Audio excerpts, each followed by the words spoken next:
how could you say that saving is much more dangerous? Well, I mean, it ultimately people can go and Google money supply. They can just Google monetary supply in the last 2 decades, and they will.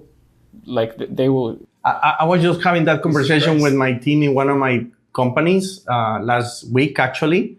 The number one service, like the service that everybody gets in that business, 23 years ago that we opened, we set up a pricing for $125, okay? $125 for this particular service, okay? Nowadays, the cheapest starts at $350.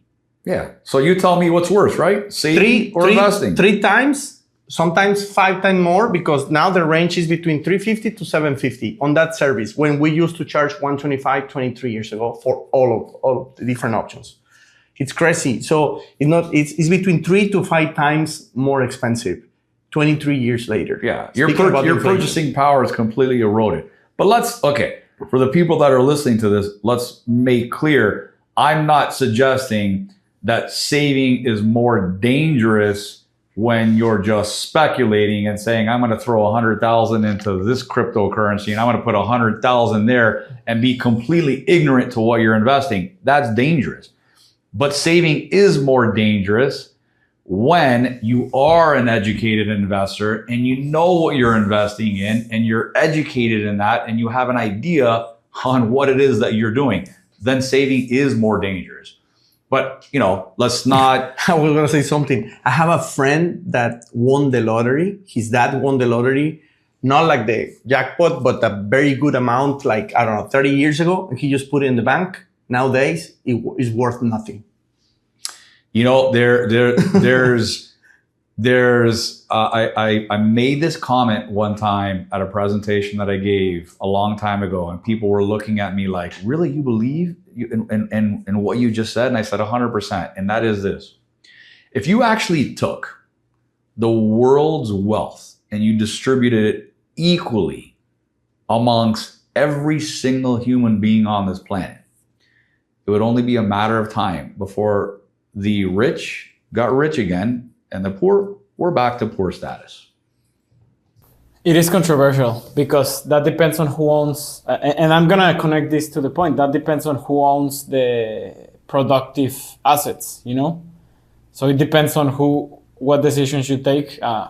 And under that matter, is like whatever is going to protect you nowadays is just owning productive assets, because the money, I think this idea of explaining to people how the monetary supply is killing their purchasing power is so hard for people to confront that, because for the first 20 years of your life, they told you save. And there's some people that even say the base of the rich is to save. That's a phrase that is being repeated in Mexico nowadays. So I think it literally attacks the first years of your learning to tell you oh no, your imaginary number, every day is just moving what it can get you. But ask yourself this question: the rich or the wealthy that are saying save, how did they get to that place to begin with? Did they get rich because they saved? No. Whether they built it through a business or whether they accumulated assets, somehow, some way they got to that status. Yeah. Right? And if it was via a business, well, they invested in their business. Yeah. They weren't saving. Productive assets. Exactly. So to say, I personally have never met anyone who saved their way to wealth. No. That's almost like an oxymoron. That doesn't even that doesn't make sense. I've never met anyone that saved their way to wealth. Now, have I met people that are like, all right, I'm going to hold on to this cash because I'm preparing for, there's an element of speculation, but they're preparing for maybe assets to go down or something happening in the market or the economy. Sure, they're trying to predict. That's not my method of investing. But those are the same people that would tell you they're not lifelong savers. That's not how they got there. And that's not how they're going to continue to get to where No, they want to they're get. just getting ready for a big opportunity or something they're expecting.